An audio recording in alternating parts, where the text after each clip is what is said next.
Padayon nga gipangita sa kapulisan sa lungsod sa Liloan ang mamumuno nagsakay og motorsiklo nga giingong mao'y responsable sa pagpusil patay sa usa ka balot vendor niadtong alas 10 sa gabi, Domingo, Disyembre 1, 2024 sa Purok San Miguel 2, Sitio Bahak, Barangay Poblasyon, lungsod sa Liloan. Gila ang namatay nga si Jobel Monares Rujas, 37 ang pangidaron. Dunay kapuyo taga Purok Mangga 1, Barangay Poblasyon, Liloan. Dunay duha ka samad human po sila sa suspitsado nga nagtap-tap og sinina sa iyang naong nga nagsakay og motorsiklo nga daling misibat human sa pagpamusil. Nakaangkon og duha ka samad pinusilan sa iyang buko-buko ang biktima. Kini ang gitug-an ni Police Chief Master Sergeant Arnie Gokong, ang investigador sa Liloan Police Station. Nasayran sa Liloan Police nga nagtalikod ang biktima samtang nagluto og noodles uban sa iyang kapuyo para sa iyang customer. Dihang kalit mibuto ang suspitsado o gipusil sa buko-buko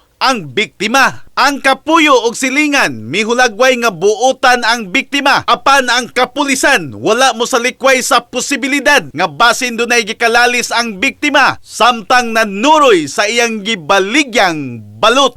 In the heart of changing lives, ako si Brigada Alan Tangkawan sa 90.7 Brigada News FM Cebu, the Music and News Authority.